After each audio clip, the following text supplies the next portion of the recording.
Você consegue me dizer algo mais aterrorizante do que a finitude da vida humana? Bem, pessoal, é disso que vamos falar no quadrinho de hoje. Também envolvendo luta, entre outras coisinhas. Beleza? No episódio de hoje do Resenhando Histórias aqui no Board Geek, vamos falar de uma Gold Edition da Mitos. Um tanto quanto esquecida, dependendo de alguns leitores. Beleza? A obra em questão será esse tamanhão aqui, ó. A Morte Viva. Bora lá!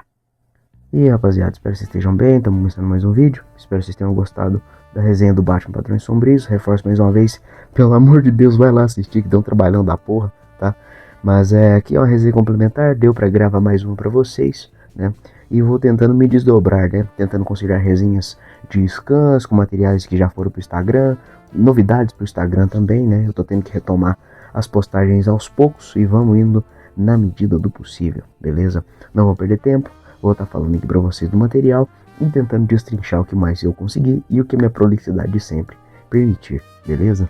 Nessa edição zona, né, formatão europeu de sempre, do padrão Gold Edition da Mitos, beleza? É uma edição de capa dura, formato europeu, não sei se o padrão, se é o oversize de luxo, essa é a frente, tá? Lombadinha, contra capa. Observações, capa dura, recheio em couché, arte preto e branco. Vamos lá. Essa edição brasileira conta com um pôster de brinde, de certa forma, mas se você comprou e não tem, você foi tapeado, tá? Seja pela editora ou de segunda mão, né? Principalmente, porque geralmente vem dentro da revista, tá bom? Esta capa, pessoal, é da edição original, porque a edição preta e branca nacional, originalmente na França, é como se fosse um relançamento de luxo, tá? Porque além dessa edição preta e branca, nesse tamanho bacana e tal, a história integral, né? 92 páginas, pelo que tá dizendo aqui. Neste caso aqui, é um relançamento de luxo em PB, com galeria de extras, comentários dos autores, entre outras coisinhas, tá? Esta capa é da edição colorida. O pôster que tá aqui dentro é da edição preto e branco. Não vou tirar aqui, porque vai demorar 6 anos para depois dobrar e desdobrar, tá? Mas antes das artes do fim do vídeo, vocês vão ter uma fotinha para ter um gosto. Imagine isso aqui vezes 4, beleza? É uma lapa de um pôster bem generoso, beleza? Então essa é a arte da capa da edição colorida, o pôster que vem na edição PB e a nossa edição é justamente o relançamento. Por quê? Foi um relançamento de luxo, falando aí pela trilionésima vez, porque a história aparentemente fez um sucesso considerável, além do traço do autor, né, do roteirista aqui, fazendo um complemento também, mas principalmente do ilustrador, é um arregaço. E aí optaram por relançar neste formato, né, reapresentar num novo estilo. O que faz uma baita diferença, se você pesquisar, existem scans pela internet, tá? Mas não traduções de fã, até onde eu pesquisei pro português, tá bom? Só o francês original. E realmente, uma puta diferença. E eu acho que, na minha opinião, apesar de uma outra diferencinha que a cor realmente fez falta, porque ela foi pensada originalmente no colorido, 90% deveria ter sido preto e branco, e ela te satisfaz assim. Mas é muito mais pro começo ali, tem alguns cenários e tal, que você vê que tem uma coisa faltando, justamente a cor que faz o complemento do serviço. Depois, quando a história vai mais adiante, que foca no gótico, nas achuras, nos sombreados, aí é como se fosse, né, pensado, parece que foi feito para ser daquele jeito mesmo, beleza? Para mostrar aqui para vocês, ó, a frente tem só os sobrenomes, né? Mas aqui o roteiro é do Olivier Vatini e a arte é do Alberto Varanda, beleza? Pois bem, pessoal, como começa a história? Somos apresentados a uma realidade que, de certa forma, o planeta Terra se tornou tanto quanto hostil, sabe? E aí temos ali, somos apresentados primeiramente a um rapaz chamado Alex, um sujeito até gente boa, esforçado, só que ele é metido a criminoso, no sentido de que ele explora locais inabitados e também faz contrabando de livros, maquinários antigos, peças de computador, qualquer coisa que tenha algum valor monetário, mas principalmente histórico nesse sentido. No caso ali do comecinho, ele até está ajudando numa escavação, participando de um movimento ali, um negócio, e ele tá respondendo neste caso a uma moça muito bonita, que é tipo a chefe de todo o planejamento. Ela não necessariamente é metida com coisa errada, mas ela o contratou, e essa moça muito bonita se chama Marta, e ela é mãe da pequena Lizzie. Ali e tal, né, até a primeira cena é como se fosse uma espécie de torre espiral, né, talvez baseado, ou como se fosse uma torre de verdade do mundo real, da nossa vida normal, né? Eu não vou saber falar qual que seria, tipo uma torre de Pisa, alguma coisa assim. Só que aí ela vai e tá ali com a menininha e o Alex trocando ideia e ele falando, olha, o que tem de tão interessante aqui, o que você quer dessa vez? Ela fala, não, livros antigos, coisas para as minhas pesquisas e tal, porque porque mostra que ela é uma moça muito, além de muito bem de vida, digamos assim, ela é uma moça muito sagaz, ela é uma moça muito inteligente, e ela tem, no caso, a pequenina Lizzie. E aí, digamos que a menina tem fogo no rabo, não sabe ficar quieta, e ela falando, olha, não anda na borda e tal. Vocês vão ver pela arte depois. É como se fosse um parapeito, uma beirada de prédio, no caso para dentro, né?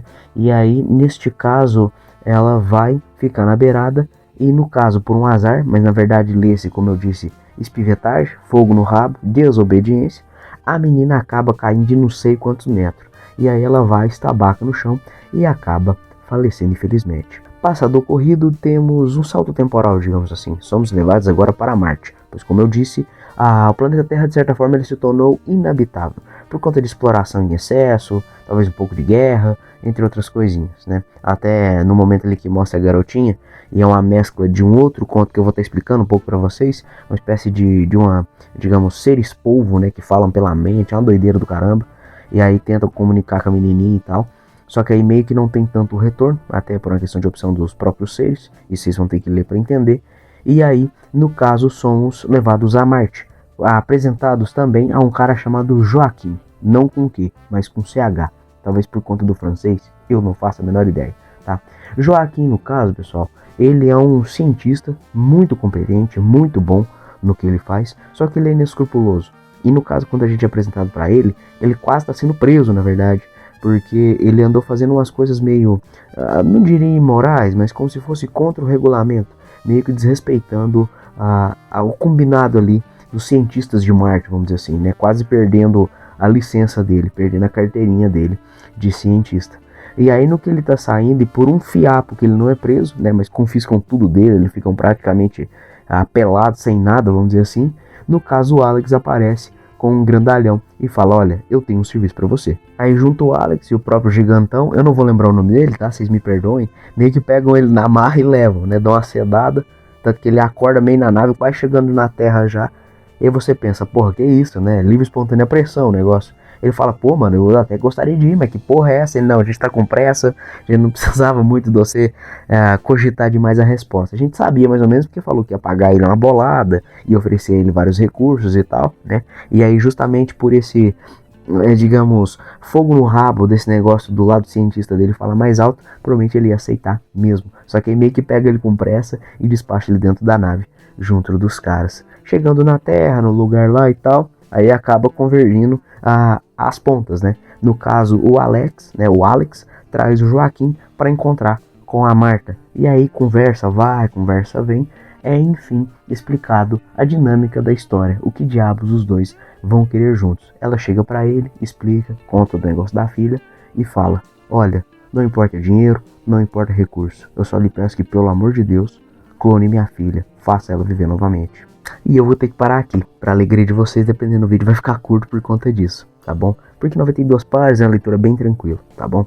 Livremente adaptado de um livro homônimo do cara chamado Stefan Uhl, acho que é assim que pronuncia, tá? No caso também tem acréscimos de um outro conto, isso é até explicado nos extras da edição brasileira, que é justamente pautado na edição preta e branca, tá? No caso o conto se chama New York, um trem assim, New York, um trem nesse sentido, que é justamente o que aborda os conceitos desses povos sencientes que falam por telepatia, etc, etc, etc. Tá bom? Esse cara, aparentemente, eu sei muito pouco, vocês me perdoem, tá? Ele é um ícone da ficção científica francesa, tá? Não só isso, tem uma animação francesa doidona, psicodélica pra caramba, que eu não lembrava que era dele, era baseado num livro, num romance dele. É até um desenho conhecido e tal, né? Esses desenhos mais viajadões, cults, antigos, né? Digamos assim, menos palatável com a heavy metal e bem mais viajado, digamos assim. Tem gente que curte pra caramba, eu não tive a oportunidade de ver, tá? Se eu lembrar aí, vou estar pesquisando e colocando o nome pra vocês, beleza? Mas é justamente, se eu me engano, pautado, né? Baseado num livro, num conto, num algo curto aí, não sei, numa obra do Stefan Uhl, justamente. Falando especificamente da Morte Viva, pessoal, pelo que eu entendi, né, pelos meus 2 neurônios de mamaco, é uma obra que aparentemente busca criticar a megalomania do ser humano, aquele lance do brincar de Deus, porque o lance da clonagem até vai dar certo, só que as consequências desses atos e principalmente essa interferência dos bichos do conto do New York acaba interferindo consideravelmente no processo, né? É um tanto quanto fortuito, já adianto para vocês, é um negócio meio, na minha opinião, feito nas coxas, tá? Só que não só por esse lance da megalomania, tem também a própria inconformidade com o luto, né? Foi uma morte muito brusca, né? A menina foi do nada. Claro que você lento, se você brincando, se você for ignorante igual eu para certas coisas, você vai ficar puto. Porque a mãe da menina fala, olha, sai daí, sai daí, sai daí. Aí do nada a menina, despenca. E a mãe cansou de avisar. Eu não consigo sentir dó. Eu não consigo. Na vida real mesmo, isso aí tem gente que me chama até de ignorante, eu não dou conta de sentir pena. Ah, mas é criança, tá, mas bicho, pelo amor de Deus, né? Ainda que aborda esses pontos de maneira forte, intensa, né?